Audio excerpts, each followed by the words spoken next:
All right, welcome to Fearless with Jason Whitlock. Guess who I am? I'm Jason Whitlock, and I'm here ready to go, refreshed. Although, if I'm keeping it real, man, I was up late last night. I mean, real late for me. I don't think I went to bed till 2:30. And I was up thinking, I was up exercising, I was up worshiping, I was up texting. Man, I was up late last night and a little bit unshaven. I am freshly showered and bathed, though. Anyway, we have a fantastic show for you today. Shedeur Sanders, the gift that keeps giving, just keeps on giving. And we're going to get into that, a little deep dive. Shedeur doing a little mime yesterday when asked about Dillon Gabriel being named the starter in Cleveland, and all the usual suspects are dressing it up and justifying Shedeur's clownish behavior. But we're not going to do that here on this show. As you know, that's not what we do here. We have a special guest, a first-time visitor coming to Fearless, Paul Burkhardt. He's got his own little podcast, and you likely never heard of him, but man, has he nailed the Shedeur Sanders deal from the giddy up. You know what? I'm going to break a little protocol here and play a clip just to warm you up. This is just a warm up before I'm going to get into the conversation, but I'm going to warm you up for Paul. Let's play SOT number 8. This is Paul before the NFL draft, when everybody was saying Shedeur Sanders was, maybe the number one pick in the draft and certainly a first-round pick. And he definitely, I'd bet my house he's a second-round pick. This is some guy named Paul Burkhardt, who we're going to get to the bottom of, like, who he is. Is he some sort of scout? Is he some sort of coach or whatever? But here he is telling everyone Shedeur's going to be a fifth-round pick. Play the clip. One more thing. I can't help but get this off my chest. And I've been doing this a lot on X. This is the opposite of Jaden Danielson. Shedeur Sanders is being touted as the number one draft pick for the Cleveland Browns and whoever else wants to take him. That would be the biggest mistake. That would be a bigger mistake than taking Caleb Williams. Shedeur Sanders should not be drafted in the NFL any earlier than, say, the 5th round. And if I'm Shedeur Sanders, I legitimately consider changing positions. Seems like a good kid, but I think he's a product of his father versus being anything remotely close to a starting caliber NFL quarterback product. I don't think that's that. I think this would be on the level of a Tim Couch debacle, and God knows the other 3 dozen quarterbacks or 4 dozen, 5 dozen quarterbacks that they've had in the last 20 years. It would be an epic, epic, epic mistake to take him number 1. Who is Paul Burkhardt, and how did he nail the Shedeur Sanders deal? We'll get to the bottom of that. We'll talk about the latest news with Shedeur, obviously. I've also got a little, some more I have to get off my chest on as the WNBA turns. Stephen A. Smith called for Cathy Engelbert, the commissioner of the WNBA, to resign, and said that she should resign because she was criticized by an elite player. And anytime you're criticized by an elite player, you should quit. Gino Auriemma talked about how brutal and how boring and how terrible the WNBA is. So we'll circle back to the WNBA discussion and Cathy Engelbert. I got quite a bit off my chest yesterday. I'm going to do so again today. But today's show will be a little bit tighter because I'm going to go probably really long on the Harmony channel with Josh Howerton, a minister, a pretty prominent one. He's got like 70,000 followers on X. He said something very wise and bold about Christian nationalism, and I wanted to bring him on to talk about that on Harmony.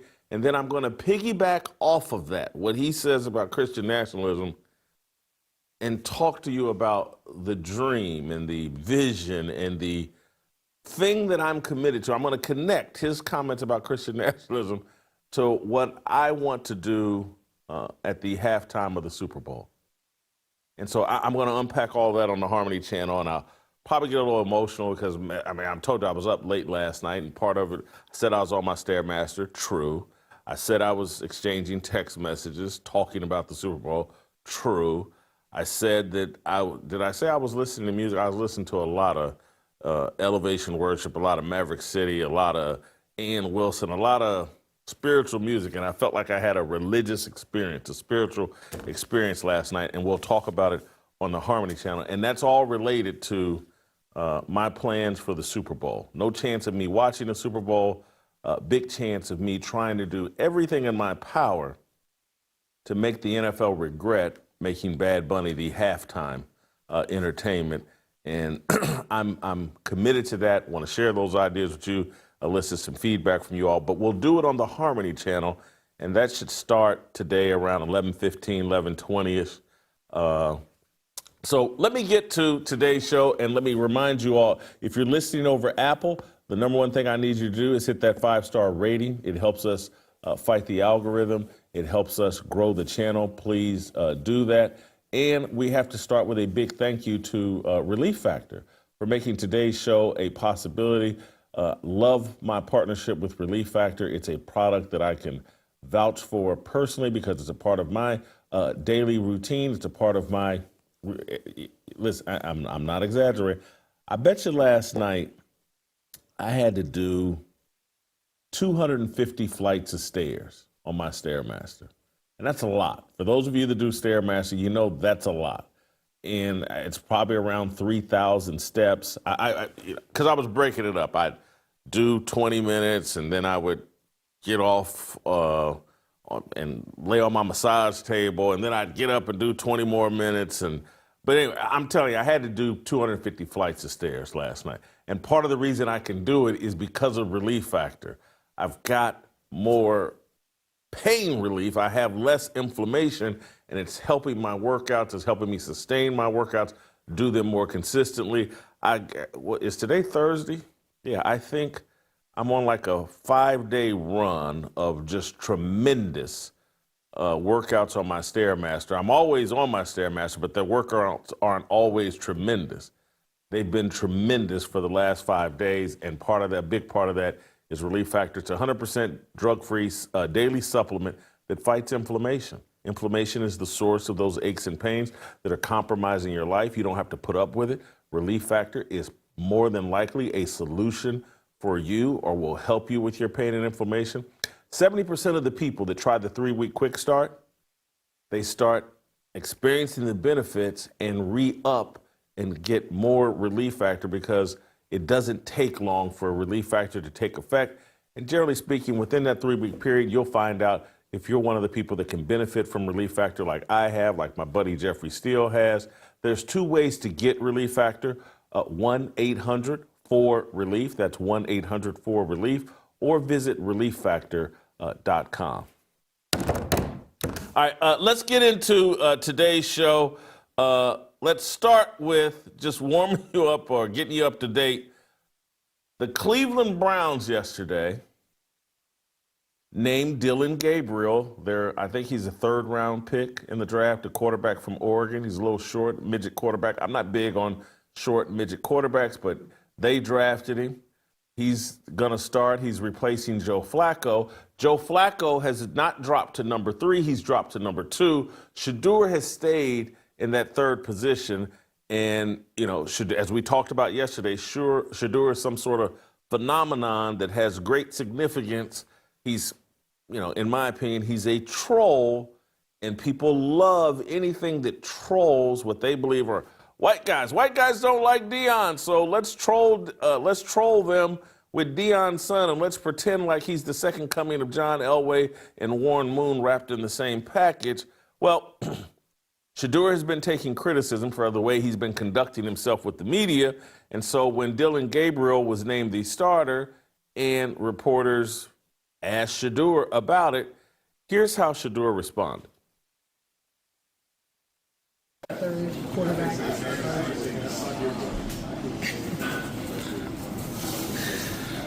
Vocally, anything to say? I guess it's off that. I guess one more. I guess what do you think you have to show to the coaches just to have that belief in you that you can be ready. What can you say? How much has Joe been important to both you and Dillon in terms of your guys' development to this point?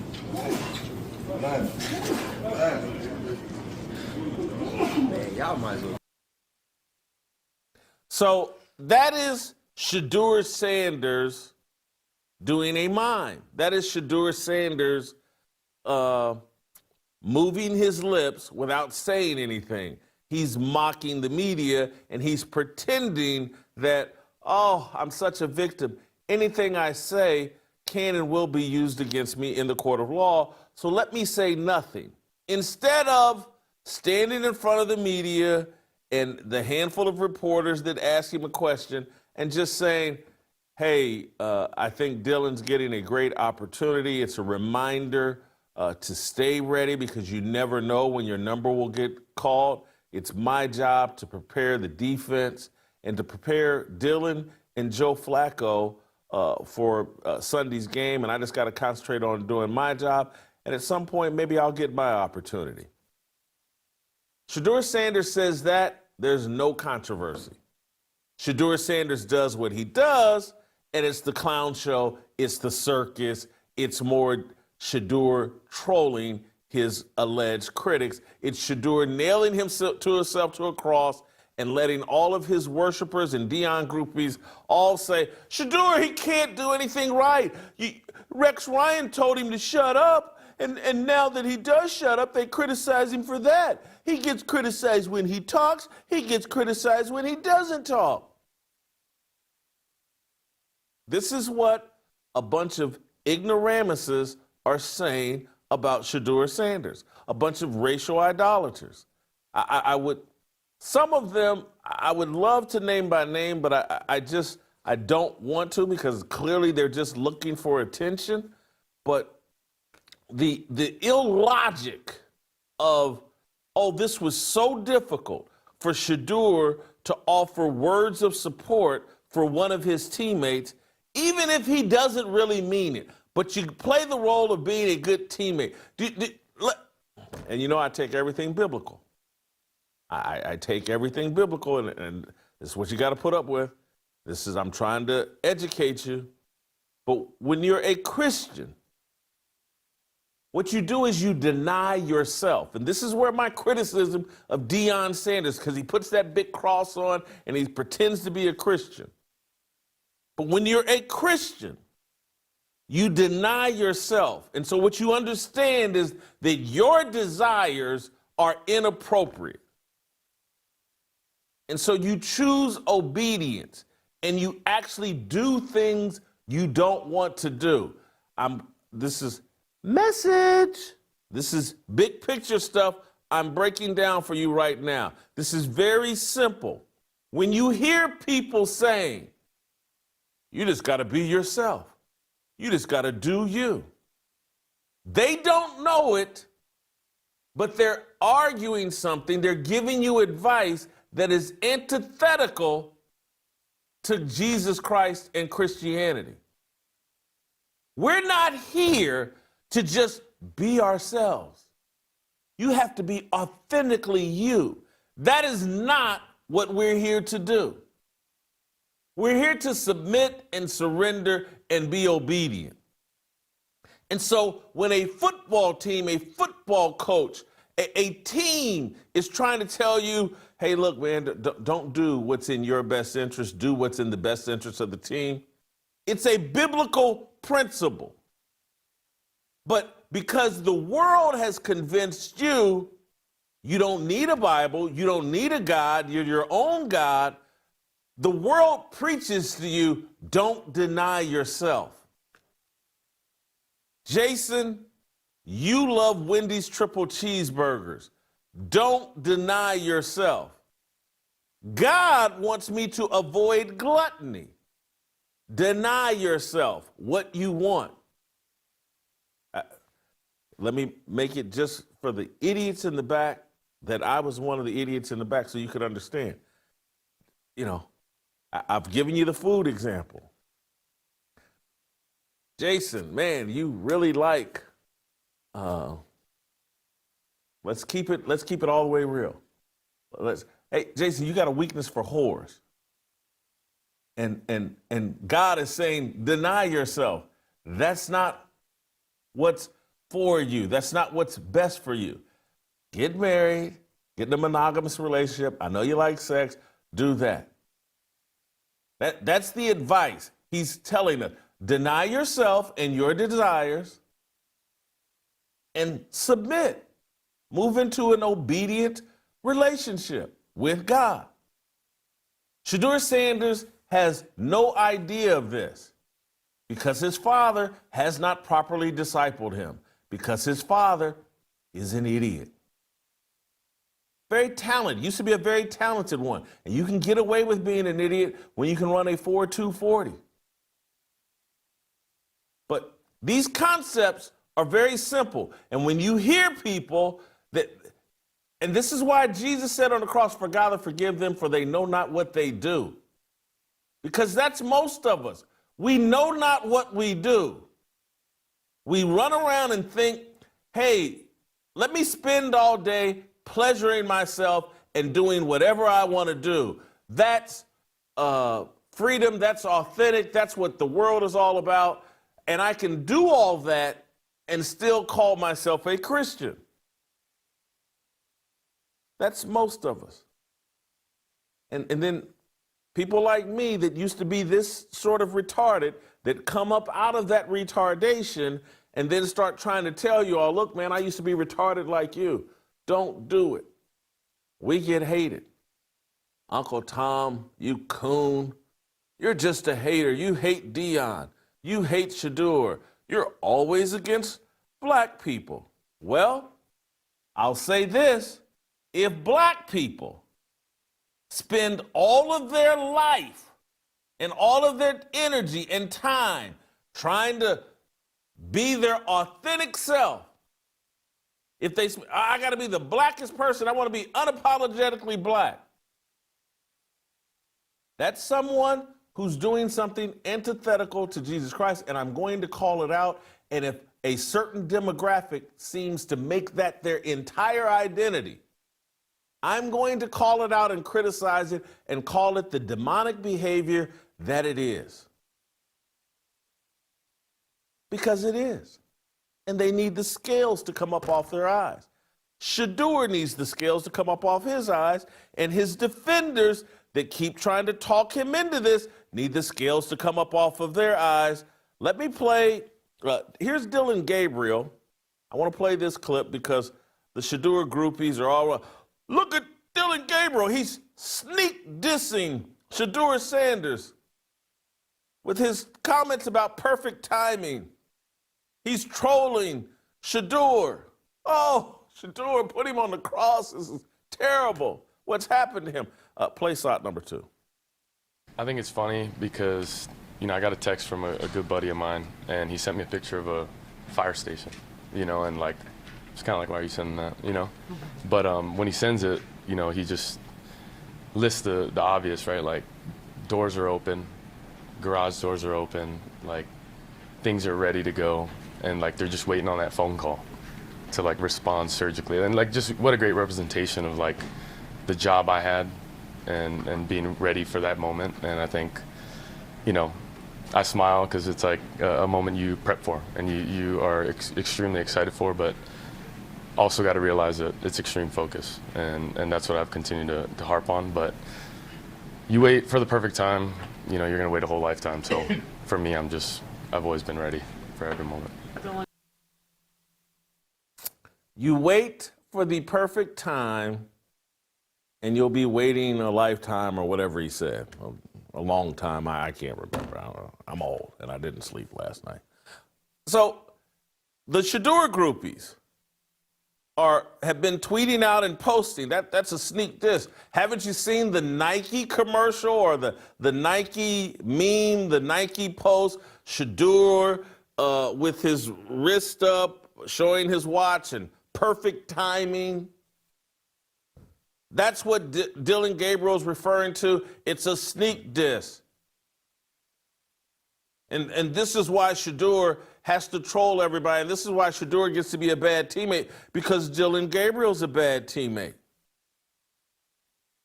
Here, it's almost, I know what I'm doing right now is considered illegal in most states in the United States of America.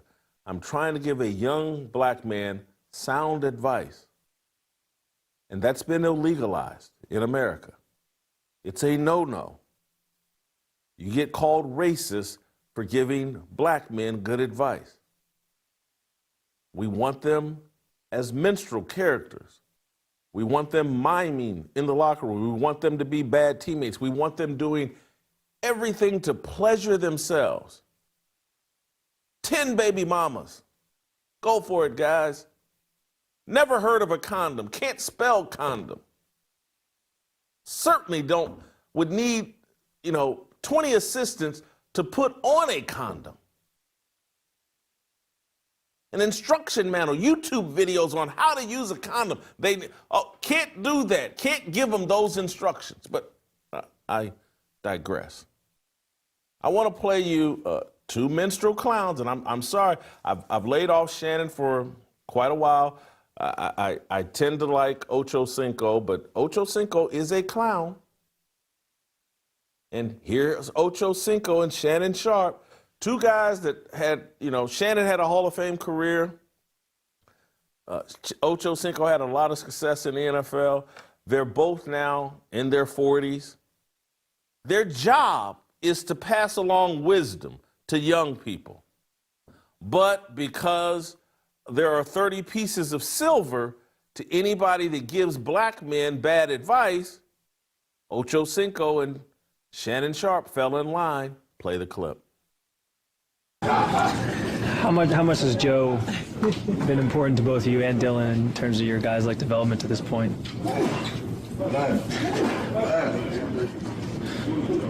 Man, y'all might.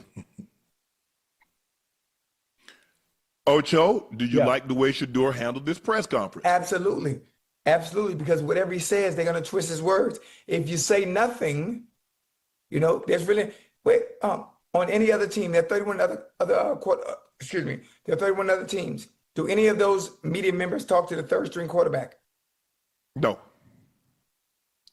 Oh, it's controversy. Why create controversy? How do you not create it? By when they ask you questions, just don't answer. You just don't answer. If anything, they should be talking to Joe Flacco. Why are you talking to Shedeur?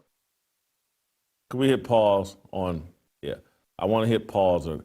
Ocho Cinco just argued that the media is wrong for asking Shedeur a question. They just had a quarterback change in Cleveland. There's only 3 quarterbacks on the team. The media, there's only 3 quarterbacks on the team, and they just demoted one and elevated another, and we're supposed to pretend like they're just stirring up trouble by asking Shedeur a question, as if in the history of the National Football League, in the history of team sports, backup players, third stringers, never get asked a question by the media. Are you kidding me? But this is the game that we play. How dare they ask Shedeur a question? They're just stirring up trouble, as if Shedeur couldn't say, hey guys, I'm third string, no comment. Or he could take the advice I get, be a good teammate. Hey, it's my job to help Dillon prepare for this opportunity and make sure that I'm ready if I'm ever called upon. That's all he has to say. It's just common sense. But Ocho Cinco, like every other black athlete, black person in America, knows, man, you can get paid for giving young black men bad advice. You can be celebrated for giving young black men bad advice. Ocho, if O.J. Simpson had come to Ocho for advice on how to deal with Nicole Brown Simpson, Ocho would have been, well, you know, there's always the option of just killing her. And everybody, great advice, Ocho. That's exactly what you tell a black man. Do something stupid and self-destructive, violent, ignorant, buffoonish. Thank you. Now here's your 30 pieces of silver and send some more. Let's finish up. Shannon Sharp tries to dance the line, but, you know, he knows how his bread is buttered by condoning bad behavior from young black men, and so he played along. Finish the clip. I mean, it makes no sense, and I like the way he handled it, because anything he does say, they're going to make it a big deal. They're going to twist his words. They're going to take it completely out of context. Listen, Dillon Gabriel's a starter. So be it. For me, I mean, it's being reported. Yeah. Adam Schefter reported, and some other networks are starting to report that this was his response to Rex Ryan saying what he said on the Sunday show, that keep your mouth closed, move to the front of the class, and X, Y, and Z. Okay, I like that. I like that. I guess this was a situation where he's like, okay, I should keep my mouth shut. I'm going to keep my mouth shut. It's hard for me to believe that the scenario that he didn't talk to his father. Obviously, he leans very heavily on his father, rightfully so. His dad has been through things like this, where, you know, he says something and then if he says something, it's one thing. If he doesn't say something, it's another thing. So he took this approach. Look, he's not just any other quarterback, any other third string quarterback. No. You and I both know if he was any other quarterback and he slid down where he did, we wouldn't even be having it. If he was any normal 5th round pick, we wouldn't even having this discussion. Yeah. But he's not a 5th round pick. So we shouldn't ask him to act like a 5th round pick, because that's not what we believe he is. So Shannon makes the point that Deion helped advise Shedeur on this minstrel show response. And he's accurate. Deion took to X, Twitter, whatever, and reposted Shedeur's mime, "Good one, son, you did that." And Deion grew up without a father. I think his father had some substance issues, wasn't involved in his life. Deion's winging it as a father, and he's being celebrated for winging it as a father when he should be being criticized, because he's given his sons the same radical, materialistic, hedonistic mindset that plagued him. And I know people, what do you mean plagued Deion? Deion's a Hall of Famer. He's the greatest player. He made all that money. Deion had so much physical gifts, it was nearly impossible for him to fail as an athlete, and he tried. But he won the genetics lottery, and so he won as an athlete. But Deion did virtually nothing the right way. He thinks that arrogance and cockiness are the key to his success. The Bible tells you that humility is the key to success, that humility will be rewarded. Deion wants nothing to do with humility. And he's given his son no humility.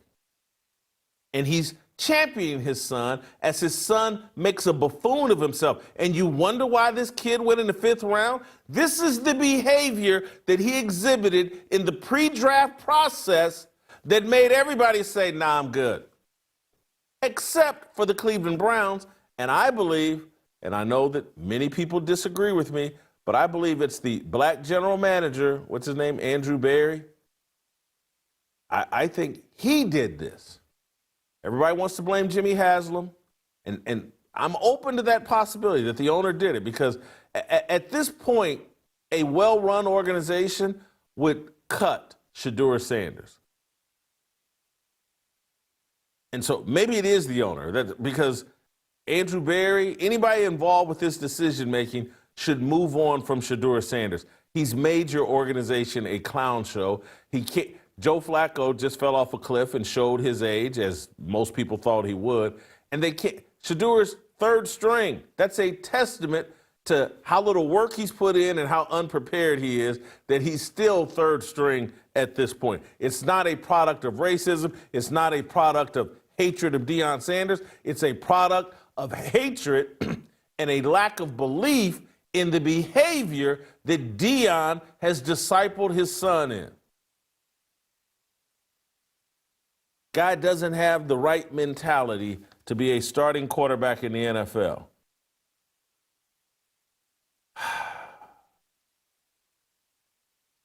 All right, I've done more than enough here. I want to give Dan Orlovsky some credit, and then we'll cut to break and we'll bring Paul Burkhardt in, and I'll let him brag on himself a little bit. But I want to play Dan Orlovsky. Dan Orlovsky, hats off to you. I'm sure you're getting called every kind of racist in the book right now because he had something honest to say about Shedeur Sanders and the way that he's conducting himself yesterday. Let's play SOT number 7, Dan Orlovsky. So what was your reaction to what we saw yesterday? I actually don't think there is a time and place to act like that as a quarterback. I think, one, everything that you do when you're a quarterback, I don't care if you're first, second, or third is a job interview. In that league, every single thing you do. And my question to Shedeur would be, are you helping yourself in your own building? Did that 30 or 40 seconds help you in your own building when it comes to what they think you can be in the future? And then did you help yourself outside of your own building? There's 64 jobs, essentially, at that spot in the NFL. Did that 30 or 40 seconds help you at all when it comes to your future there or your future elsewhere? And when you're a later round draft pick, every single thing you do has to be from the lens of how do I make myself more appealing to the people in this building that say, give that guy a chance?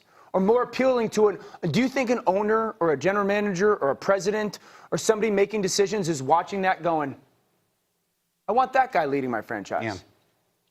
No, Did you help yourself? Yeah, ESPN has made a mistake. Dan Orlovsky's made a mistake. He actually gave a young black man good advice. He will be reviled and vilified all across social media. He'll be called every name in the book. You just don't give black men good advice. If someone sees me on the street, try to slap a double cheeseburger down my throat, give me a buy one, get one free card at a strip club, try to inject me with heroin or crack cocaine, that's how you treat black people in America. If you want to be in good standing, help them die, help them self-destruct, help them do stupid things that make them look like clowns. That's what America trains everyone to do to black men. Dan Orlovsky, very courageous of you to go the other direction. Hats off to you. When we come back, we'll hear from Paul Burkhardt, who was calling out this Shedeur madness from the giddy up. Next.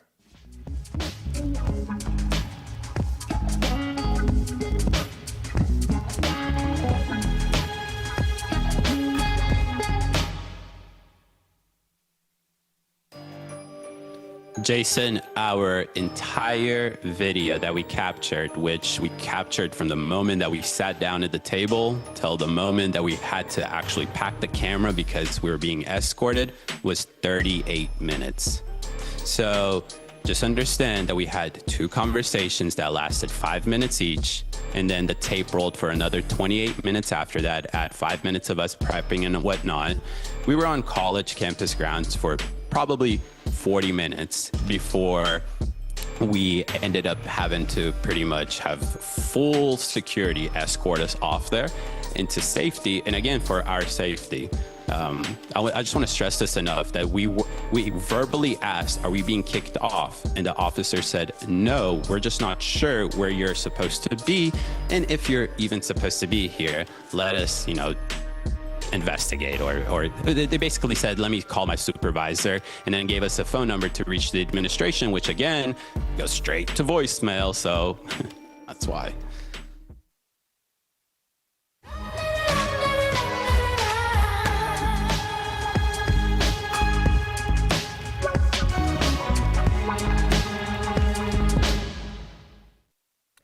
All right, welcome back. Paul Burkhardt joins us now. Paul runs the PB Sports Podcast. I've picked up on him over social media, over X, several months ago when I saw him bragging justifiably, like, no, we called this about Shedeur being a 5th-round draft pick, and he's called this whole scenario from the get-go. I don't know who Paul is. I just know his social media account, and I've seen the clips. And so I want to understand, like, Paul, how did you do this? What are your qualifications? Paul Burkhardt, welcome to Fearless. Paul, who are you? Are you a football coach? What's your background? I was a former basketball coach, believe it or not. Huge sports nerd. Sports was my whole life. My dream was to be somebody like you behind a podcast mic. Took a very long time to do that. But I've watched and studied sports for a very long time, been in business for a lot, and understand, the human relationships and how one should conduct themselves. And as a coach, the ability to understand how somebody should act through a coach's lens is what got me so fired up about this situation. I was able to recognize this early. I studied Shedeur in college. I'm old enough to know Deion and his entire career. I'm 53 years old, so I saw how Deion did it all at Florida State, and the whole charade and reality TV show that followed him, and then the manufactured product of his son, and then pushed by guys like Kuiper and Louis Riddick, and the list is endless. I was hearing this nonsense, and from a talent perspective, I didn't even think he was a top 5 player in college, let alone be considered the number 1 overall player on Kuiper's board. So I'm a small guy. You said it in the lead up. Most people haven't heard about me. I'm new to the scene. I just had my 1-year anniversary of our show, our 52nd episode, 52nd week last Saturday. We start the first show of the next year this Saturday. So new to this, but January 19th is when I called my shot. That was my Babe Ruth moment. And I said Shedeur would be a 5th-round draft pick. I specifically warned the Cleveland Browns to stay away from him because there was a lot of talk of him going there, and they had such a high pick. And I said, if you select this guy, it will turn out to be an absolute apocalyptic disaster. And then when I heard Damian Woody, who I respect a lot, former Patriot, Lion, Jet, said Cleveland was the perfect spot to land. No, it wasn't. Oh, no, it isn't. It was the worst possible place that he could land because the Cleveland Browns are a disaster. And I grew up in Detroit my whole entire life. I just relocated to Florida 7 months ago. So I know what it's like from the Lions from previous, how badly an organization could be run. Cleveland Browns have taken that mantle from the Detroit Lions all to themselves. So it's the worst possible place. No leadership, no guidance, coaching controversy. Jimmy Haslam, probably the worst owner in sports, great businessman, terrible business or terrible football team franchise owner. And Shedeur is just wailing away over there. And his father can't help himself, and Shedeur can't help himself. And if I wasn't wound up since January 19th, Jason, your whole lead up with Ocho Cinco, Chad Johnson, and Sharp, and all this nonsense got me even more wound up. This victim card, I knew this was coming. This woe was me. They're asking you the questions. You're the reality show. You're the reason that as a third-string quarterback, you're getting interviewed because of all the crap you do and say. And this father just keeps on being complicit in the whole thing. Instead of helping your son, a lot like you said, help your son go down a path to give him the best possible chance to succeed. And he hasn't done it. And he's made it worse. The whole Ring of Honor, every single thing he's done. Shedeur is one of the most selfish players I've ever seen, and I have studied this game and sports to the minute detail for decades. It's the counter of what one should do to be successful and be the proper teammate. People want to say Flacco saying this. People want to say Dillon Gabriel saying that. Those are team guys. They get it. I'm sure there's a faction in the locker room that feels one way about Shedeur and a bigger faction that feels the opposite of Shedeur. They probably can't stand him for this. And this, I got to say this. I'm sorry, Jason. See, I'm getting wound up again.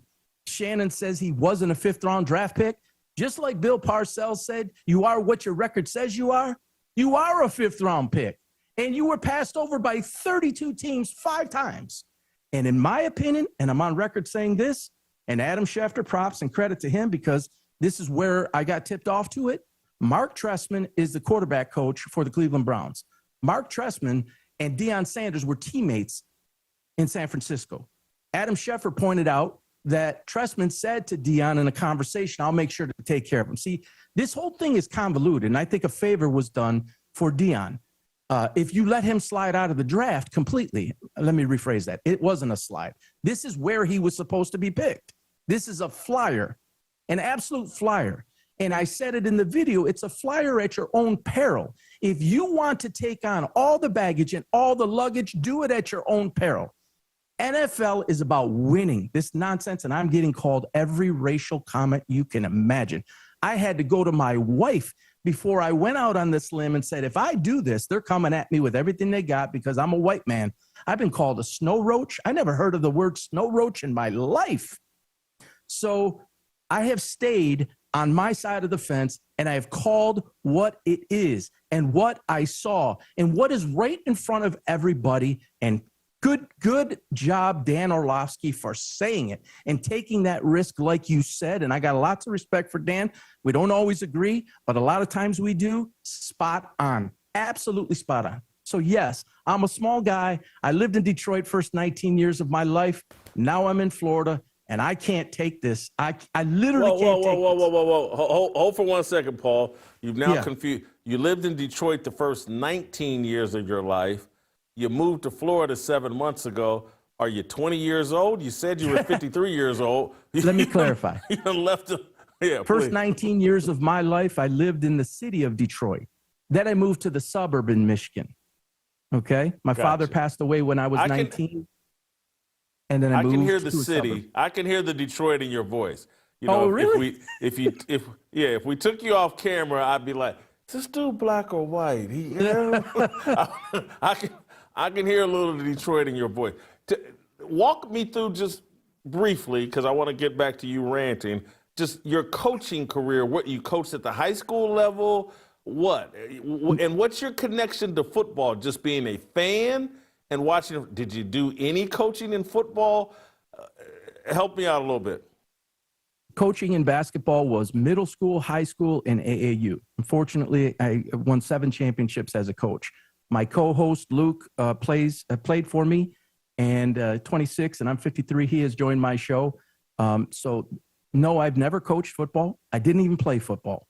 But my father and my brother brought me up around football. My brother was a football player and had some bids to potentially go to college and play. Never did. But just been a lifelong football and sports fan. Nostradamus, I see on the screen. So you're a Lions, Pistons, Red Wings fan, Tigers. Yes, but I'm a fan of all teams, especially with what I do now. I'm not just a homer guy. I'm going to speak about different franchises and different like this, or Jaden Daniels. Yep. I called that prediction, Jackson Dart, etc. So, and being from Detroit and coaching athletics, I would imagine you coached a lot of black kids during your coaching career. Yes, I did. Absolutely. So, again, the gold chains, the watches, the swagger deal, the cornrows, the braid, all that. You can read the cues. The most not the most interesting, but one of the most interesting things you said that I was unaware of, this whole Mark Trestman deal. You think he did Deion a favor? I do. You think he wanted Shedeur as a favor and he was going to take care of Shedeur, and he's on the Cleveland Browns staff now, and which would be more of an indictment of Shedeur if the quarterback's coach is in Shedeur's favor, but Shedeur can't make it out of third string when he's being favored. That must scream like Shedeur is really a problem. Absolutely. I don't think he has the talent to be one of 32 in the league, or as Orlovsky said, even one of 64. He's not a 1. He's not a 2 for any team. And I don't think they could trade him right now for a bag of peanuts, if I'm being honest. Nobody wants him. And his absolute immature display yesterday, including what you have on the screen there, everything of making it about himself, nobody wants it. And this is a league where people will forgive a lot of things because winning is everything. But his baggage and luggage and his father's absolute refusal to shut his mouth and just let the process play out professionally, it won't allow for it. In my opinion, Jason, I'm going to call the shot right on your show. I said it the day after the draft that he would be out of the NFL in 3 years. That's on one of the videos I gave to your producers. I believe this is all accelerating, and it's fast, and it might be within a year because I believe the young man has a lot of talent outside the game, much more outside the game than he does in the game.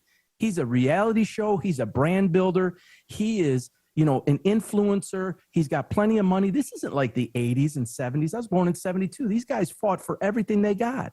This guy came to the league with millions, many, many, many millions, because everything's changed with NIL. He's not going to work for this job. Rex Ryan called him out. Tom Brady, of all people. And sometimes everything is right in front of you and us. And everybody wants to look over here and look over there. Brady worked him out. Brady knew. And I believe, this is my opinion, I'm not trying to slander anybody, but I believe Brady got the word out to the league and said this, this, this, and this. And then in the pre-draft process, in the combine, when he says to a reporter, do you know who my father is? And if you don't want me to come and change your culture on your team, then don't draft you. Guess what, buddy? They didn't draft you. You basically cut your own legs out with your hat on backwards and sideways. You turned everybody off. 100% turned everybody off. And his father, he blabbed in his mouth. Then he stopped. Then he came back loud. Then he stopped. Then it was the cancer announcement and promoting his children. And I lost both my parents to cancer. I'm glad Dion is cancer-free. That's not what this is about. But it was more reality. It was more charade. It was more attention. This is a show. This is a game. What I mean by game is Shedeur thinks that this is a game outside of the game, and he thinks he can be both. Go be an influencer. You can't be a quarterback and be an influencer. Hey, Paul, let me correct something. Are you sure? Do you mean Bill Musgrave, not Mark Trestman, as it relates to the coach Bill and former Musgrave. teammate? I misspoke. Yes. Yeah. Bill Musgrave. Yeah, Bill Musgrave. When we talk about the coach that's on the staff and former Dion teammate, it's Bill Musgrave. That's why I'm here. I'm a professional. I appreciate it. Not that you are. But man, it just made me think of I had one more question for you. But I just had a brain fart. Oh, here it is. I'm here to help you. You gave Orlovsky a little credit. Overall, of the big name brand broadcasters, media people, who's been pretty consistent and pretty objective about Shedeur from the get-go, from his college, senior year, all the way through the draft process? Has there been anybody in the media that has done a solid job of being consistently honest about Shedeur? Not one. They're all in the tank. I don't believe there's been one. I mean, you have been on this for months and months and months. But as far as the guys on me, I'm evil the guys and on terrible, the guys on ESPN and other guys that talk, I cannot honestly say that I've really heard anybody from Jump Street call this for what it is. I think they've maybe been afraid to. And I think, Dion, I think there was a favor and there was some respect to him. And I don't think anyone has stood firm on this. The Louis Riddicks, the Shannon Sharps, the Ocho Cincos, the list is endless of these guys that have just supported the antics of Shedeur Sanders. And they're still doing it. How about a Todd McShay? Again, I know he's off ESPN. Yeah, I don't know Todd. what he was saying. A little bit Todd, and I want to say Albert Breer a little bit too, if I'm being honest. And I refer to Albert Breer in a couple of my videos. And he just did a nice write-up yesterday as well. Albert was kind of on it too, like not really taking him to task vocally, verbally like I am, but more stating the facts of here's the process, here's how it worked, here's what the NFL people are saying. And I said this in the video. Breer said that the football people all along in the NFL did not believe that he was a first-round guy and maybe not even a second-round guy. He didn't go past that, but he said they never believed that he was a first-round guy. And he said, don't call it a slide. Don't call it a drop.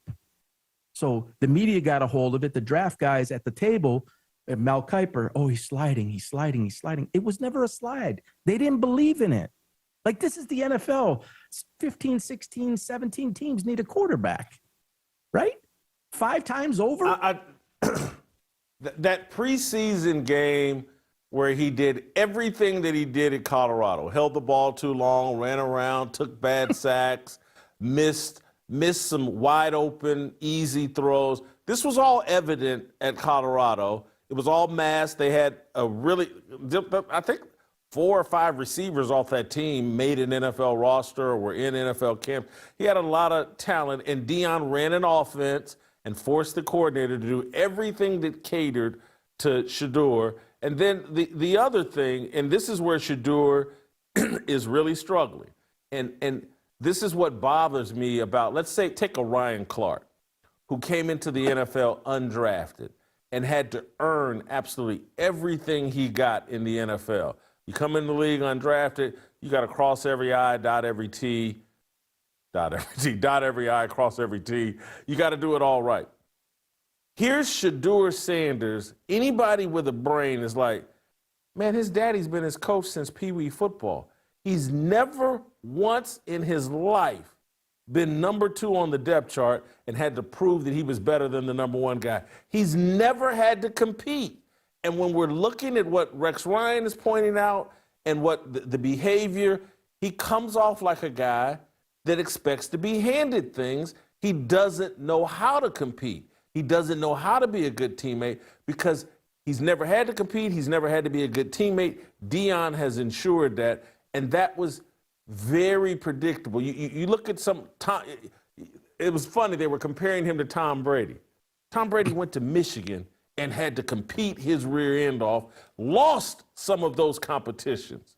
And then finally his last year, he wins the competition, but he had to learn to compete. He goes to New England, has to sit behind Drew Bledsoe and be a good teammate and wait for his... Never once has Shedeur had to compete, and he looks like a guy that has no clue how to compete. 100%. I couldn't agree more. I think you not only have to learn how to be a number 1 quarterback, you have to learn how to be a professional. In his case, you had to learn how to be a backup. You had to learn how to be a great teammate. And props for what you just said. He's never had to do that. Everything was entitled and accepted. Now, I'm sure Deion got into him, several times over the years. I'm not even saying Deion's a bad coach. But what I am saying is, and we talked about, what's that? Okay. In high school, we talk about players don't play one sport for the same coach the whole time. It's very important that you play other sports for physical reasons and then also for mental reasons. So you learn how to take constructive criticism, teaching teammates in a different sport. It verses you better. You are more well-versed and you are in a position to be much more successful at whatever your main sport is or it ends up becoming. And this is what I saw way, way early on. Again, as a coach, you understand what's coming a lot of times before it comes. And all the writing was on the wall. The NFL guys saw it. 100%. This is not racism. Paul. This is nothing. Paul, I hope to have you back. I hope you'll come back on the show. I'd love it. Absolutely tremendous. Absolutely tremendous. We will be knocking on your door again as early as next week. Not just, I hope you got takes beyond Shedeur. Oh, yeah. I was on record with Jaden Daniels. Orlovsky and myself are the only ones who called him Jackson Dart. I called him Rookie of the Year before Brian Dable ever made him a player. So, yeah, there's many. Many. You got, just warm me What's up that? here. What do you think of, warm me up, what do you think of LeBron James? I'm just thinking about you in basketball. Oh, I'm on record. In my top 15, he is 13 or 14. Ranked number 13 or 14. I need a cigarette right now. This is I need a moment it is by one of the myself. most Thank you. fraudulent cases. Let me just tell you this, Jason, before we disconnect. Players that played for me when he was with the Heat. I'm taking my talents to South Beach. They'd wear the jersey, the number 6, to practice. And that kid's name is Christian. Shout out to Christian. I say, Christian, Does anyone here smoke? I need a cigarette. Why do you have this jersey on? Go ahead. Why do you have this jersey on? He says, Coach, I love him. I love him. I said, this is a very bad example, and you don't understand this now, but you will. Well, he's 26 years old now, and he just got married. And he hit me up not too long ago. He says, you know what, Coach? You were right. I see it now. Awful, awful, awful. Paul, thank you. I got to go. I'm running late. You've gone overtime. We'll be circling back. We'll hear from you next week. Thank you. Back when I was on radio in Kansas City, we used to talk about, I was known for, I was so good on the microphone that people would admit that they had eargasms when I would talk, that, the things that I said were so profound. And that's, right now, what Paul just did there, I need a cigarette. I need some alone time just to curl up in a fetal position. That was wonderful. Wonderful. Anyway, I got to do as the WNBA turns, and then I may throw a little curveball. After I do my little WNBA stuff, I'm going to probably throw a curveball and have Josh Howerton on this channel as a preview and a warm-up for what we do on the Harmony channel. So stay tuned for that. When I come back, I'll be going off on Stephen A. Smith and as the WNBA turns, and then we'll get into some Josh Howerton, I think, as well on this channel. All right, don't go anywhere. More Fearless. Next!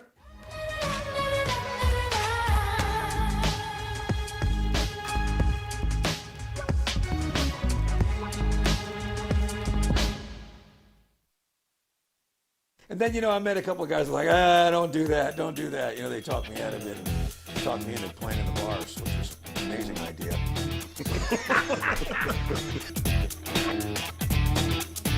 Joe and guys, welcome to BYOG. Jeffrey and Jason here to talk a little music. Craig Wayne Boyd, who won the 7th season of The Voice. Who were the judges on the show at that time? That season, of course, Adam and Blake were there. Yeah. The corner guys. Yeah. And then we had Gwen Stefani's first season. That's right. And then Pharrell. Yeah. And for me, it was Pharrell that turned around first, and then Blake Shelton. It runs through me like the Mississippi, and it turns me like a weather vane, and it points me down that gravel road to a field of tilted stones that hold my family's name. When Beyonce's running to be country, it's like, well, actually, this is the cool thing to be. But maybe there was a time when it's like, you didn't make it as a rock, but you got, how many kids you got? How long you been married? I have 5 kids. Whoa! Yes. He did a little humble brag. I don't know if you caught that. But basically, he said he met her the day after he won The Voice. That was 2014. And so they date, they get married. And so he's talking about in an 8 or 9 year window, he's pumped out 5 kids. You're right. Not only did she know what she was looking for, when she got it, she was like, I'm open for business, baby. Let's get to work. I'm locking this down. I love it. You can't get out. As the WNBA turns, starring Caitlin Clark, Angel Reese, Asia Wilson. Brought to you by George Soros, Adam Silver, Cathy Engelbert, and the Global Elite. All right, welcome back. Got a little as the WNBA turns. Justin, if we can, there's a 2-minute video of Nafisa Collier that we had from yesterday. Can we retrieve that instead of the full one? I should have told you guys that this morning, but let me know via text if we can retrieve that 2-minute one we put together yesterday. But you guys are aware, Nafisa Collier, the Minnesota Lynx star, and hard to call anybody the WNBA star, but she went on a tirade criticizing Cathy Engelbert the commissioner of the WNBA. I told you all yesterday, hey, look, Cathy Engelbert's incompetent. So is Adam Silver. The people running the NBA and the WNBA, they're incompetent. There's no question. They're put there for their incompetence. They're easy to push over and bully. I'm not defending Cathy Engelbert, but I think what Nafisa Collier did was stupid, immature, shouldn't be celebrated. She went full-blown, black queen, be quiet, a black woman's talking, and I've been mistreated, and I got injured, and the commissioner didn't even reach out and talk to me, and it's about personal relationships, and I know how to run a league because I started Unrivaled, and these venture capitalists have given me millions of dollars to blow on a 3-on-3 Gus Macker basketball league, and so I know more than Cathy Engelbert, and everybody's just going, oh, black queen, go off, queen, Wakanda forever. And it's retarded. It's bad business. And of course, an idiot like Stephen A. Smith hears that and says, oh, black queen, how can I worship you? Because that's all we do. We worship women and pretend like anything they do because, I've been scolded in my prayer group very politely for using the word moist. I'm trying to use the word moist less often, but it's a word that I don't think is profane, that I think conveys my thoughts and the reality of what's gone on here in America and globally is men are so weak for the moistness of women that we throw out all common sense and all reality and just champion anything they do and say, and we pretend like they can do no wrong because we're so weak and have so little discipline because of our obsession with moistness. And so here's Stephen A. Smith calling for Cathy Engelbert to resign because this black queen who runs a 3-on-3 Gus Macker basketball league that loses millions of dollars and no one watches and no one wants to see women play 3-on-3 basketball. Hardly anyone wants to see them play 5-on-5 basketball. But because she's a black woman and because Stephen A. Smith can score points with other black women by championing Nafisa Collier, this is what he does. Let's play shot number 10. When a player, any player, but especially one of that magnitude, attacks you publicly like that, that weak-ass statement Commissioner Engelbert gave is not good enough. And I'm going to say it. It was a weak-ass statement. Could you imagine somebody directing comments and criticisms at you, taking conversations they've had with you directly and telling the world what you said? And did you see that statement Commissioner Engelbert gave? She basically provided no defense of herself. That was an attack against your leadership. It was an attack against your integrity. It was an attack against your character. Against your character. And that's the statement you came out with. Listen, I've reached out to Cathy Engelbert's office. I said, you are welcome to come on my show today and explain, because I want to know how the hell somebody said something like that about you as the commissioner. Doggy, come on, man. Could you imagine a commissioner being called out like that directly? And that timid, tepid statement, she looks guilty as hell. And then I'm looking at it and I'm saying, did you really say that? Mm-hmm.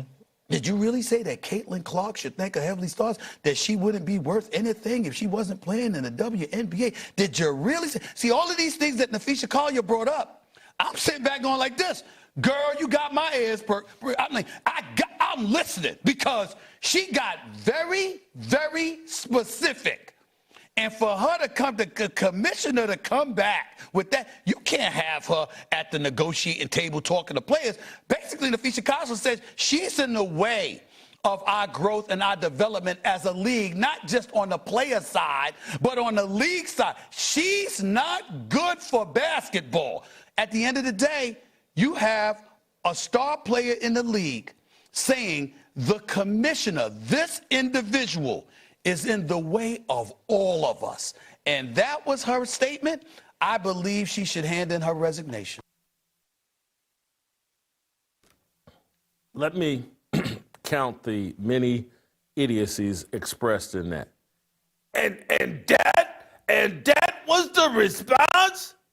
When there's that kind of attack on your character and your integrity? That's the response? Let me walk Stephen A. Smith through a story here. There's a prominent, well-respected, super accomplished sports journalist who read a book by a very popular sports writer, sports media personality, read his memoir and walked in significant detail through all the fabrications in Stephen A. Smith's memoir. There was an attack on Stephen A. Smith's credibility, integrity, honesty, reputation. And Stephen A. Smith's response was 40 minutes of cussing and calling me fat bastard.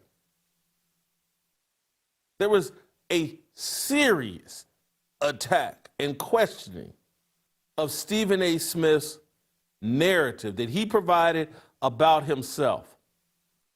I didn't offer up a bunch of opinions about Stephen A. Smith. I walked you through the farcical lies that he told about himself. And his response was, everybody hates that fat bastard. Now, you want to talk about somebody who should have resigned?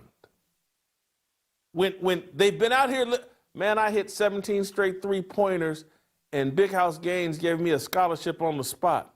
I was in New York in February, temperature's about 20 degrees outside, maybe it's 10 below, and a former Winston-Salem State basketball player took me to an outdoor park in February in New York and put me through a basketball tryout. And I did so well in that basketball tryout that the next weekend, that player picked me up in a car and drove me to Winston-Salem, North Carolina for a basketball tryout on a Sunday for a college basketball team that was still in season and played a game on that Saturday, but they had a practice on that Sunday, and I showed up late, walked onto the court, and knocked down 17 straight threes and got a scholarship on the spot. Someone told that farcical story, and it was called out. Someone called out, I got a 6-inch screw in my knee, and it's still here to this day. I snapped my knee in half. And that's your response? Jason Whitlock is a fat bastard? That's your response? You got a 6-inch screw in your knee. And we talked to doctors that claimed that, you had a knee-gina surgery. You had a vagina installed in your knee so that they could put a 6-inch screw in your knee. Do you understand how farcical this is? You're living a lie. Everything about you is a lie. You run around with this 5'10" Gary Stevens, who was 6'3" allegedly when he was in college, but he actually went to college in New York, but he claims to be your teammate from Winston-Salem State. Y'all fly around together on private jets and go meet Dion and all this other stuff. And this is my former college basketball teammate, this midget who played basketball at some Division IV school in New York, met his wife there. But y'all running around on this facade. The dude to the left of Stephen A, to the right of the screen. Stephen A. Smith is a shade over 6'1", or he's like 6'1". This guy's allegedly 6'3". He's about 5'9", 5'10". That's Stephen A. Smith's best friend from college, former college basketball teammate. This has all been called out. This isn't name calling.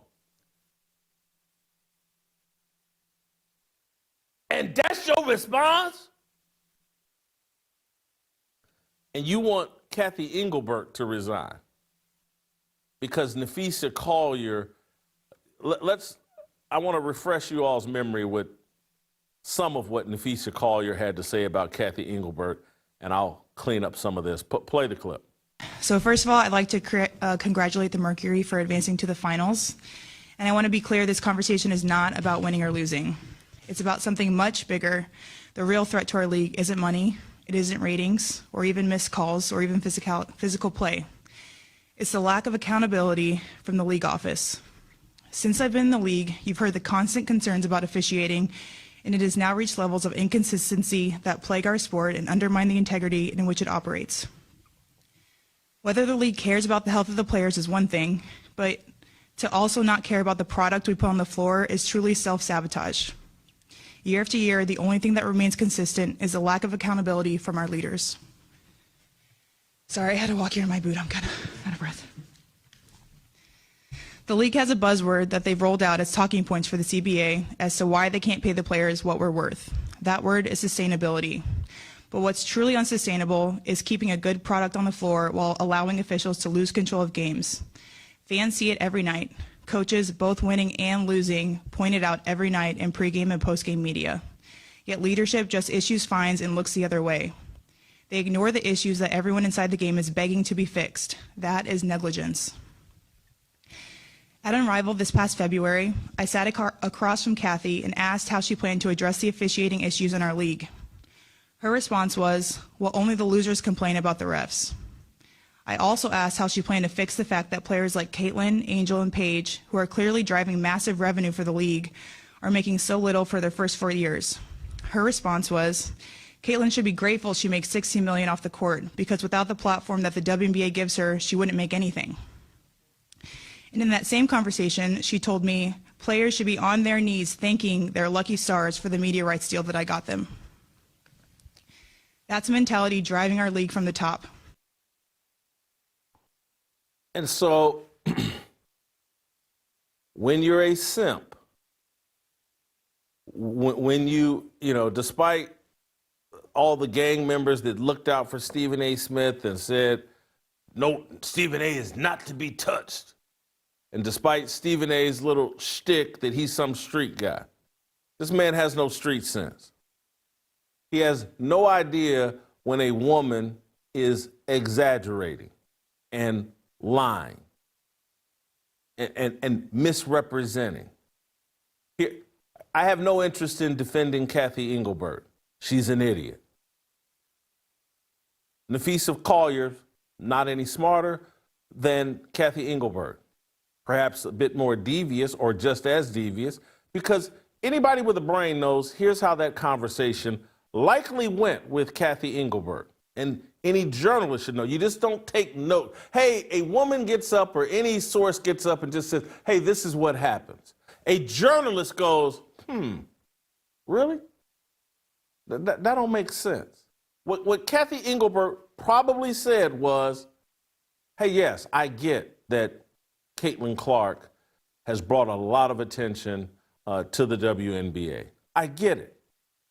But Caitlin and the rest of you have to realize that this welfare platform that the NBA has put together for us, the WNBA, is the reason why she can make $16 million. Because she had a professional league that we've been working hard to maintain and have, so that she has a platform to command $16 million. So you can do both. You can recognize that, hey, Caitlin Clark's brought a ton of value to the WNBA, but you can also argue that, hey, the WNBA, I know it's a failing league, I know we have it, but it is a platform that justifies her $16 million. And when you're in a negotiation, that's how conversations go. But when you're a simp with no street smarts, when you're a installed plant just to stir division and emotion, you can't read between the lines and figure out what's really going on. That these are two women in a catfight, in a league that's been propped up and supported by men for 30 years, and they're doing a controlled demolition of the WNBA. The WNBA, as I told you all yesterday, it's building 7. It's going to collapse under the weight of its own incompetence and own feminism and own delusion. And running around and pretending like Nafisa Collier and that 3-on-3 Gus Macker league that no one cares about, no one will ever watch. I don't care how much money gets given away. And yes, people are giving away money to unrivaled players because that's what we've done with women's basketball and women's sports for decades. We just throw money at it. And we let them lose money out of guilt, out of male guilt that we need to let go of. We don't owe these angry women a damn thing. And that's not anger at them. That's just like, hey man, we live about 9 years less than women because we take all the risk. We do all the hard stuff. And that's not calling raising kids, nurturing kids in the womb, having babies. That's not easy. Not remotely. It's very difficult. I wish more women took pride in it, and I hate the word pride, but took satisfaction and understood how important that was. But playing basketball, hey, Stephen A. Smith, I'm not going to play the, yeah, I am. Josh, give me 2 more minutes. I'm going to play this clip of Gino Auriemma talking about how trash the WNBA is, and then we'll leave it at that. Play the clip. And I've had a lot of NBA people, and a lot of former WNBA players tell me that that what goes on in the WNBA game is way more physical than what happens in an NBA game. Now, you know, you go to NBA games in the playoffs. Well, that's maybe a different story, but you know, I think on a daily basis, I think the WNBA game is not conducive to like great basketball. Okay, I mean, you can spin it any way you want. Well, there's more viewers, there's more that. That's great. That doesn't mean it's a better game just because more people are watching, supposedly. Right? You watched last year's final game between the Liberty and the Lynx. It was a horrendous game. But any way you want to spin it, it was a horrendous game. Two of the 2 best teams in the league. And what score was 20-20 at halftime or some crazy, people can't get open. Let's stop there because I want to get to Josh, and he's made my point. Because I told you all, remember last year I tortured myself and watched the WNBA finals and watched their game 7. It was one of the worst displays of basketball I've ever seen. And it was like no one should have been crowned champion. And then the referees came in and stole it and handed the game to the Liberty. Gino Auriemma is speaking out loud what is evident to everybody. This league is trash. They had a glimmer of hope with Caitlin Clark. They're blowing it. They've blown it. These women are unlikable. The simps like Stephen A. Smith can simp for Nafisa Calder because she's a black woman and a feminist, and he's a simp and a coward and has no street smarts, has no masculinity in him. I'm not going to do it. WNBA's trash. These 2 feminists and the rest of the feminists that follow them are going to destroy this league, and I'm going to enjoy it. My little brief glimmer of hope that Caitlin Clark would lead to some renaissance or phenomenon going in the WNBA, they've blown it up. I paid attention, and they have destroyed the league. They're destroying Caitlin Clark. They're going to turn her out, just as Stephanie White was turned out. I'm sorry for being this crystal clear with you all, but I've seen this movie before. Stephanie White's from Indiana. She set her little town on its ear in Lebanon with her basketball. She took Purdue to the national championship, made a basketball program out of Purdue, went to the WNBA, married her high school sweetheart, went to the WNBA, got turned out, and now she lives with Lisa Salters. They're going to do it to Caitlin Clark. And I don't want to watch it. Josh Howerton, give me, do I need to break or can I just go to Josh? Yeah, let's go to Josh Howerton. Next.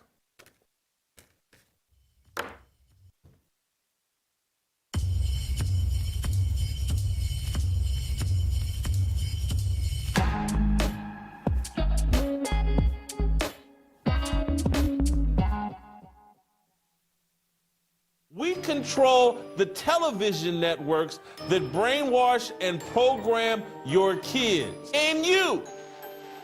And we're going to use those platforms to promote what we want promoted. And we believe in globalism. And we believe in open borders. And we hate Donald Trump. And we hate MAGA. And we hate Jesus Christ. And so we're going to take the Super Bowl and we're going to reach out to 120 million Americans and hold an anti-ICE rally. We don't care if ICE agents fear for their lives are being attacked. We don't care if we stir up more hatred of these ICE agents who are trying to control our border, who are trying to make America safe for Americans. We will put targets on their back. We will hold a massive anti-ICE rally during the Super Bowl. This is amazing. This temptation you will face as a husband, as a father, is passivity. Your greatest temptation will not be to do the wrong thing. It will be to do nothing. And what many husbands and fathers do in our culture is they stand passively by while the serpent is devouring their family, and they just watch it happen. Every Christian at various points in your life, you should take a long walk and ask yourself the question, am I prepared to die for this? And you need to make sure that the answer is yes. We should want the government to protect freedom in religion, but we should want the government to promote the true one. Why? Because we treat true things as true and false things as false. You will never convince me God doesn't speak to his children. You'll never convince me. All right, welcome back. Honored to be joined by Josh Howerton. Josh, I'm going to keep it real with you. I think I've been following you on Twitter for a while, but come on, man. I've seen some tweets. I didn't know a lot about you, but I'm like, man, this guy puts out some good tweets. And then I think, well, today's Thursday, so it must have been earlier this week, you put out a tweet about Christian nationalism. I was like, and I saw the video. I was like, hey, here's Vody Bacham, Jason Whitlock, wrapped in a little skinny white package, Josh Howerton, at Lake Point Church in Dallas. And I was like, I got to know this guy, and I got to get him on the show because this guy's got a pair. And so, anyway, just tell us about your church, how long you've been in ministry, and then I'm going to get to your point about Christian nationalism. Well, hey, man, first of all, thanks for having me, Jason. I don't care what Stephen A. says. I think you look great, man. You look fantastic. Man, we're over here in Lake Point Church in the Dallas area. Our broadcast campus in Rockwall. We got campus all over the Dallas area. Been here about 6 years, and, man, Lord's doing a pretty great thing.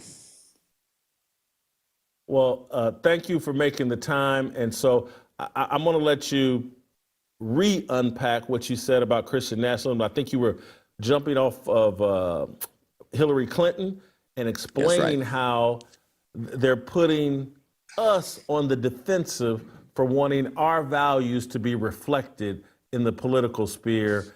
Make your point all over again about your defense of Christian nationalism. Okay, I'll do my best here.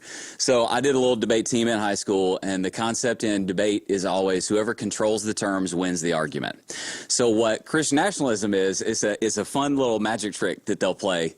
It's a scare label that's intentionally designed to, it implies we secular people are allowed to advocate for our values in the public square, but you Christian people are not allowed to advocate for your values in the public square. So we can go into what this means. Personally, when somebody says, hey, man, are you a Christian nationalist? My response is to go, well, which part of the term do you have problems with, the Christian part or the nationalist part? And let's talk about it. But if we want to start there, we can double click, but it starts right there. It is an intentionally designed scare label to make it cool for them to advocate for what they believe in the public square, but not for you, Jason Whitlock. So, Josh, why have so many ministers failed? When this term, when the left first started calling us that or demonizing this, I watched a lot of ministers, oh yeah, I'm not a Christian nationalist, and yeah, Christian nationalist is bad. And the whole time I just kept being baffled, like, if I'm a Christian, why wouldn't I want my government to reflect my values.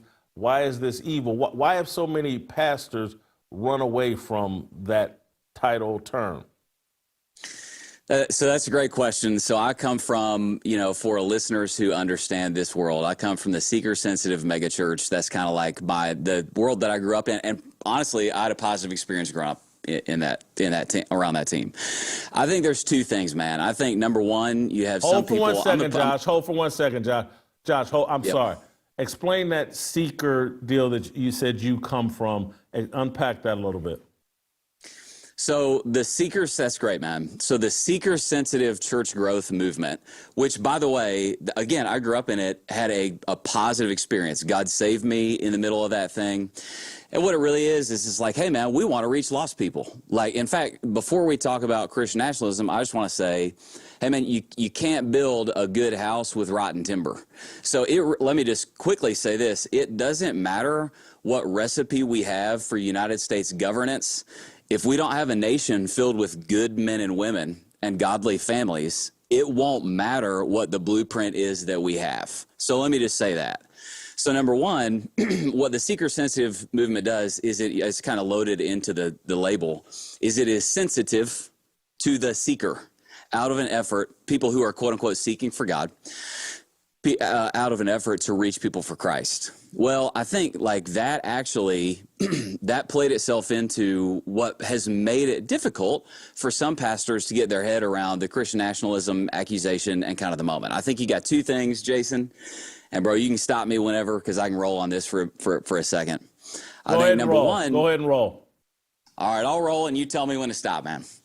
I think number one, you do have some guys, you'll have guys right now who some people might say, man, the issue is just cowardice. And I'll be honest, dude, I think sometimes you do have a situation where it's like guys internally, their consciences know what is right, that godly people should want godly principles leading to a godly nation that is God honoring. And honestly, man, they're scared about, man, if I speak clearly about this, it may divide my church. Having had a little experience with it, you have a little fun. People are going to have fun with you online. So you may have some cowardice there. But I also think there's guys who it's not necessarily cowardice. It's just they're confused. And so, man, sometimes I think their logic ends up being like, well, man, lost people need Jesus. Really, the church's only role is to reach lost people. Lost people don't like some of the things that happen when we advocate. They don't like some of the policies that are advocated for when Christians advocate for godly values in the public square.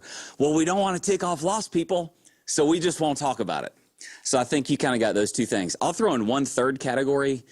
There is some theological confusion, and we can unpack any of this you want to, bro. We can do whatever you want to do. But you do have some pastors, and I'll just toss out a phrase that can be a little incendiary.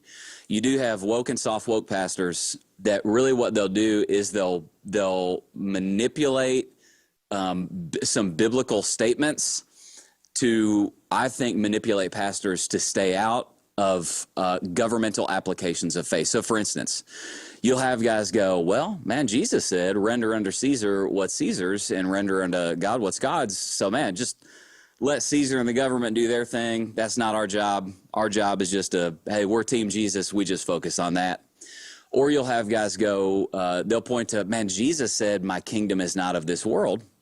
And so really we shouldn't mess with anything as far as building kingdoms in this world that honor him. He said not to do that. Or you'll have guys kind of do the thing of like, the gospel is neither left nor right is a phrase that was beaten into my head continually from an early age. Or, hey, we don't follow a red elephant or a blue donkey, but a slain lamb. Phrases like that are true, but they are misleading in a way that I think is damaging. So what do you say in response to those three different arguments? All right, when you're in a debate with a guy, go ahead. Yeah, that's great. Well, first of all, man, I just want to point out that, hey, what pastors have been preaching since the beginning of time is Jesus is either Lord of all or he is not Lord at all. I'm like, I'm always like, literally, bro, hey, man, we got Bible verses for this. Like, his name is that he's a King of Kings. So do I want kings to bend their knee to the lordship of Jesus? Well, it's kind of in his name. He's a King of Kings. So if you look at those three, kind of those three things that get tossed out, and Jason, man, we can do a little theology lesson here. I don't know how deep you want to get. Let me do each of them just real quick, and I'll save the most complicated one for last. So when people say, man, Josh, Jesus said his kingdom was not of this world, my response is like, well, hey, man, let's look just a few verses later in the Lord's Prayer where he literally also prays, your kingdom come, your will be done on earth as it is in heaven. You've got that. It's literally right there. Or you'll have the accusation again. Let's do, Jesus said, render unto Caesar what is Caesar's and render unto God's what's God's. Well, let's remember, first rule of good biblical interpretation is that context is king. The context of that statement is Jesus has a dude hold up a little denarii that had Caesar's likeness and inscription on one side. This is like a super Bible nerd moment, but it'll kind of blow your mind. I love this stuff. And it had Caesar's likeness and inscription on it. And Jesus goes, hey, whose likeness and inscription is that? And when he said likeness and inscription, every Jewish dude around would have been going, oh, I know those two words, likeness and inscription, because the book of Genesis says that God created us in his likeness with his inscription upon us. And so only after that does Jesus go, well, render unto Caesar what's Caesar's and render unto God's what's God's. The implication of what he's saying is, hey, man, Caesar is created in the image of God, so Caesar belongs to God. So it's literally reinforcing the reality that everyone everywhere, including every political leader everywhere, they owe their allegiance to the King of Kings and Lord of Lords, Jesus Christ. Is there one more you done? Because I got a summary of everything you're saying that I think is pretty succinct. Are you done? We can leave it right there for now. So everything that I hear you say takes me to where I've landed that I think should be obvious to everyone. They're going to impose their values. Bingo. If we don't impose ours. Period. Yeah. End of story. And so it's just like, okay, you don't want to impose your values? Now you have to live with theirs. And any of you, and I would imagine, Josh, you got kids. I don't. I made the mistake of not getting married. But you're making your children very vulnerable to their values, their world, their beliefs, their ideologies, their transgenderism, their gay mirage that they call gay marriage. If you want to leave your kids to that world, and I've said this to many friends off air, I was like, hey, man, you got a son. Bro, he's growing up in a world where he will be better if he's gay than straight. The world will treat him better. Jobs will be open to him under diversity, equity, and inclusion, and under equity and fairness, blah, blah, blah. So your straight heterosexual son will be disadvantaged to the gay crowd. And so if you're good with that, great. If you're good with, and I've been saying this now, I think for 15, maybe 20 years. Hey, they're going to legalize pedophilia. They're going to legalize pedophilia. That's the end game. You got kids. Are you good with that? You're going to have grandkids. Are you good with them? When you're dead and gone, they're going to live in a world where pedophilia is legal. So either we can impose our Christian values or they're going to impose their secular values. And here's why we should do it confidently is because we know that our values actually benefit them. That's it. Their values destroy us. Okay, can I deep dive on that for a second, Jason? Please. All right, let me do it real quick. First of all, hey, bro, you're a smart cookie. That's real good right there. I need more guys like you in my church.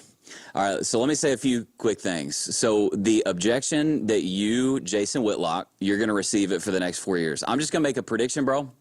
I'm going to predict that for the next 4 years, you're going to see the left in general become more openly anti-Christian and aggressively secular. And if my spidey sense is right, you're going to see the right in general become more overtly Christian. As that happens, Jason Whitlock, here's my prediction, is the accusation of Christian nationalism is going to become like the tip of the spear cultural battle. And here's going to be the accusation you are going to hear for the next 3.5 years. Jason Whitlock, you're trying to impose your morality on other people. That's what you're going to get. So here's the point that you are instinctively sensing. The question is not whether somebody's morality is going to get imposed. The question is which morality is going to get imposed. And dude, I don't know if you want to go here on air. You can probably yank me off if you want to, but I'm going to go there. So like for instance, you take the issue of abortion and what people say to people like me who are like radically, staunchly pro-life. Is to be like, hey, Pastor Josh, you're trying to impose your morality on the woman. And my response to that is, yes, you're absolutely right. That's true. But what's also true is that when you advocate for your pro-choice position, you are imposing your morality on the baby. In fact, in a violent way. So the question is not whether a morality is going to get imposed. The question is whose morality is going to get imposed. So if we go back to what you said, Jason, first of all, man, that's you get good head on your shoulders. Is when people object to Christian nationalism, and we can talk about what nationalism does and does not mean. That's actually a very important question. But if you talk about the first part, the Christian part, really the question is not, hey, are we going to do a nationalism? The question is which type of nationalism? Are we going to do a secular nationalism? Are we going to do an Islamic nationalism? Or are we going to do a Christian nationalism? Those are really the three competing visions for the type of nationalism that we do. And to your point, Jason, what I would say is, among other things, let's do the morality that does not invite the judgment of God and that has historically resulted in incredible blessing for whatever populace embodied it. Yeah, I don't want to open up a can at this point because I haven't prepared you for it, and I'm not prepared to go here. But it's like I believe that those who bless Jesus Christ will be blessed. And so anything I can do to impose Jesus Christ's morality on myself, on my next door neighbor, on my mom, dad, brother, sister, niece, nephew, cousin, the United States government, that's how I stay blessed or want to receive some blessings.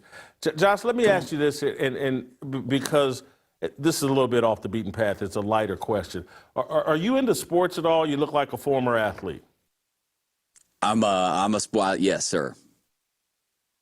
Awesome. I want to follow up with you off air about some things that I've been talking. I don't know if you are familiar with a guy, Alan Jackson, here in Murfreesboro, called World Outreach Church. Got a big church here in Tennessee. Been having some discussions with him about some. Gotcha. I need someone like you to hear me out about the importance of sports and what we can do from the church perspective. Christians, we organized sports in the late 1800s. The Young Men's Christian Association, the YMCA. You can go look up the history. They've snatched it from us. And now the secular crowd has it. It's a tool God gave Christians to disciple young men in a masculine form of Christianity. And we got to have guys like yourself that look the part, because again, these kids are attracted to Andrew Tate and these guys that are, in great shape and they talk all masculine, but they're really not that tough. We got to center guys like yourself, and we have to take back control of the sports world if we're going to disciple masculine men. It's a very important tool that many of us have just given up on, but God gave it to us for a reason. We need to take it back. So I'm going to follow up with you personally on that. That's great. You know, love that you're in Dallas. You know, love that you're willing to come on the show. I'm going to end it on a light but somewhat serious note. You ask a couple of questions like, I'm not sure if I can go here, or, you know, are you really ready for this? And Josh, the chance of you saying something more inappropriate than what I try to say on a daily basis on this show is so slim. And I'm like, hey, my reputation doesn't precede me. This guy doesn't know that I'm a nut job, that I tell him I'm a Jesus freak. And that, you know, I'm halfway jealous I've been following of you Charlie for a minute. Kirk. Okay, all right. So there's nothing you could say here, you know, that would get you sideways with me. Josh, thank you so much. I'm going to circle back and be in touch. Thank you. And I'm going to take this conversation over to the Harmony channel. I'm going to connect with me and Josh we're talking about, and particularly as it relates to the sports angle on this at the end. I'll be on the Harmony channel, let's say in 9 minutes. That's at 11:50 Central Time, and we'll further this discussion. I got some more takes on what we can do Super Bowl weekend, Super Bowl Sunday. We'll play tomorrow, and we'll see you tomorrow.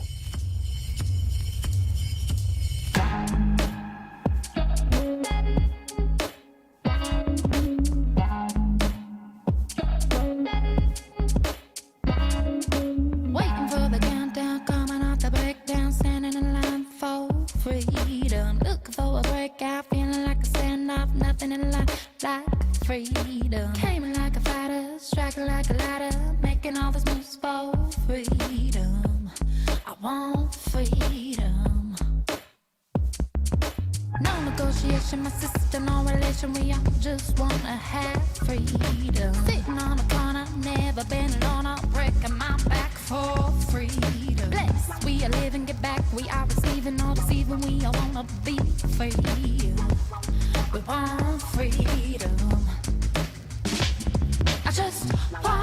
I wanna be. I wanna be.